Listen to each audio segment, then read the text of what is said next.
Lagi-lagi, emas gagal untuk mulai penurunan, bahkan level terakhir terendah itu tercatat di 2325.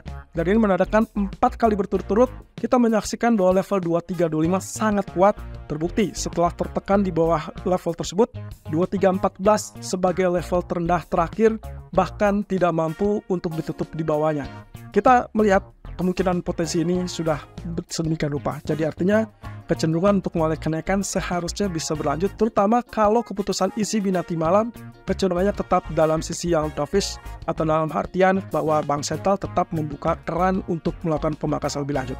Tapi sebelum itu kita cek terlebih dulu nasib US dollar dan juga US Treasury yield. Ya, ini adalah grafik US dollar yang terbukti setelah kemarin kita perkirakan ada pantulan, ternyata pantulan tersebut juga tidak terlalu bergemi, dan terbukti dengan kenaikan yang tertahan. Kurang lebih kita dipandu dengan long black candle ini, ya, bearish candle, kemudian dia tertahan dengan rebound yang bisa dibilang tertahan di zona 50% real body long black candle. Nah, selanjutnya kalau misalnya kita perhatikan, maka yang paling utama kita selalu gaungkan adalah terkait dengan head and shoulder yang ada di grafik US dollar, terutama dari chart. Setelah beberapa kali dia sempat rebound, ternyata gagal, kemudian dia kembali dalam fase penurunan. So, kenaikan ini relatif tipis dan kemungkinan kita akan melihat kembali peluang untuk penurunan sampai di bawah level 130.88. Saya sih perkirakan mungkin areal ini yang akan menjadi target utama. Nah, potensinya kemungkinan ini akan diikuti juga US Treasury yield, di mana kondisinya memang terlihat jelas. Kemarin pun kita sudah menandai bahwa kemungkinan areal support 4335 kecenderungan bisa ditembus kembali atau terpantau. Tapi yang terjadi adalah justru terjadinya dengan tekanan lanjutan.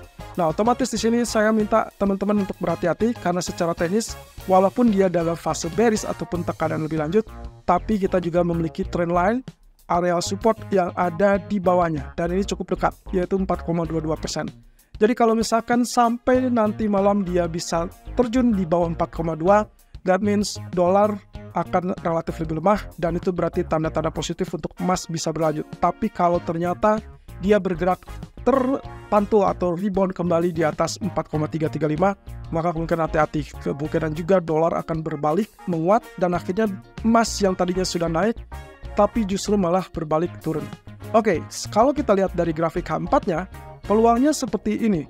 Kondisinya memang kita sudah dapatkan penurunan lebih lanjut, dan lagi-lagi teman-teman, dia gagal untuk bertahan di atas 23,6%. Padahal kemarin kita berharap ada kenaikan minimal sampai 23,6%. Yang terbukti adalah dia hanya di bawah 23,6%, lanjutkan penurunan di bawah 0% atau di bawah level supportnya. So, yang saya harapkan secara teknis, dia hanya pull out ataupun retest resisten sebelum akhirnya dia ditekan turun kembali. Nah, sementara untuk US dollarnya kasusnya mungkin serupa.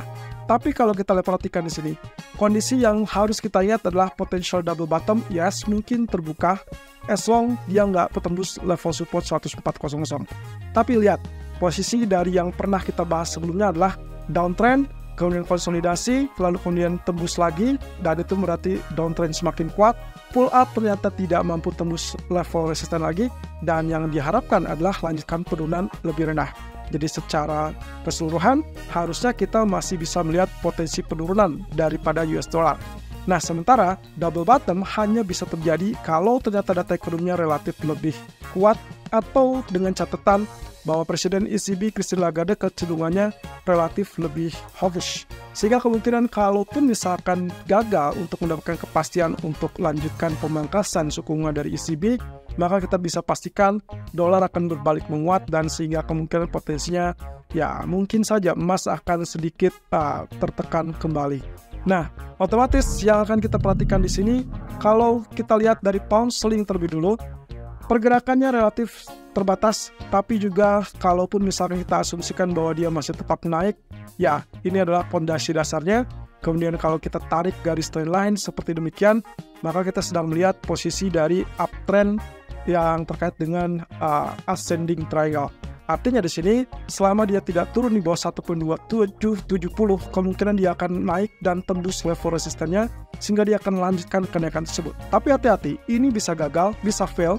Kalau ternyata ini tidak terjadi kenaikan dan tidak tembus, akhirnya yang terjadi adalah double top, sehingga akhirnya kita akan melihat dia potensi turun di bawah 1.2770, dan trendline support berikutnya 12700 itu adalah target utama dia. Tapi apakah dia akan meluncur lebih jauh? Kalau lihat dari grafik daily-nya kelihatannya tidak. Tapi masalahnya apakah kuat dia untuk mengalami kenaikan? Itu pun belum bisa dipastikan. Jadi sementara dengan data ekonomi yang relatif sepi, hanya construction PMI saja, saya berpikir bahwa nasib dari pound sterling juga akan sangat ditentukan oleh ECB. Sementara kalau kita perhatikan dari candlestick daily, kecenderungannya seharusnya dia lanjutkan kenaikan. Oke, kita lihat. Saya zoom sebentar di sini. Posisinya kembali dengan candle putih. Kalau kita perhatikan candle hitam setelahnya, dia mulai penurunan tapi tertahan di bagian bawah. Tapi dia tidak tembus di bawahnya. Kemudian candle berikutnya yang kemarin juga turun tapi juga tidak lebih rendah. Artinya di sini sebagai tahapan bullish dia masih memenuhi kriteria sehingga kemungkinan kecenderungannya ini adalah hanya penurunan sementara dan itu berarti ada tanda-tanda untuk kelanjutan kenaikan. Dan ingat bahwa kita dalam tahapan di mana kita perlu memastikan apakah dia akan naik lebih lanjut dari potensi pola inverse head and shoulder atau tidak. Sementara untuk crude oil sendiri, benar saja apa yang kita bahas sebelumnya, bahwasanya saat dia menyentuh level support atau mendekati level support, seharusnya akan terjadi pantulan, dan itulah yang terjadi. Di hari Senin, live streaming kita sempat mengatakan, hati-hati setelah dia mendekati level support psikologis 71 atau 72, jangan terlalu banyak sell atau terlalu menahan sell lebih lama, karena proyeksinya kemungkinan demand akan menahan area tersebut, kemudian akan terjadi pantulan. Tapi hati-hati, demand di sini belum tentu demand sesungguhnya karena bisa saja ini hanya faktor teknikal. Tapi kalau kita bergegas dengan apa yang terjadi pada pola sebelumnya, yang kita perkirakan juga akan terulang atau bahkan sudah terulang, maka seharusnya penurunan ini juga relatif hampir sama dengan apa yang terjadi di sisi sini.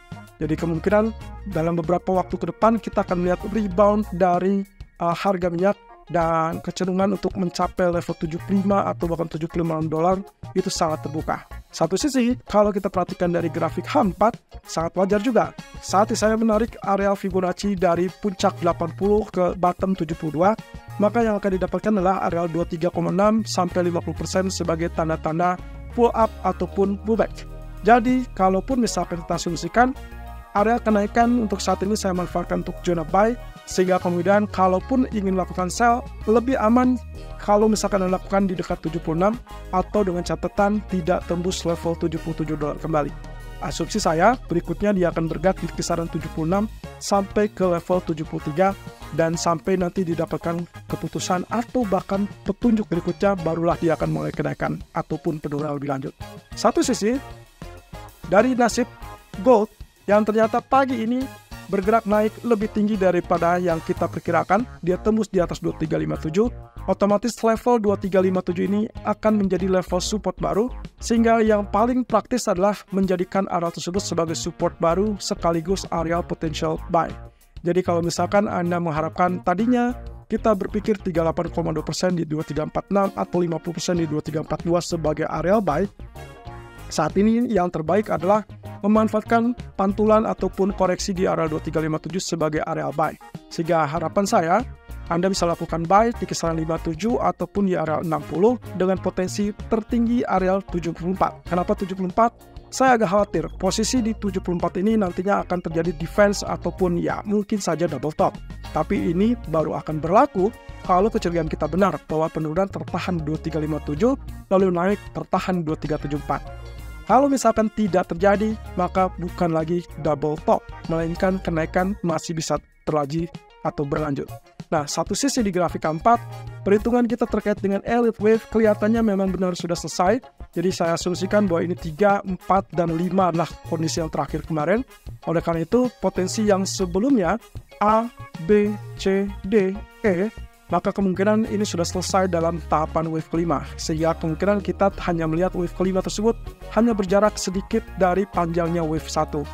Nah, ini berarti kenaikan yang sedang terjadi selanjutnya atau sejak awal kemarin, ini adalah pertanda sebagai wave A besar, yang kemungkinan akan diikuti dengan correction B besar, sebelum nantinya akan dilanjutkan dengan wave C besar.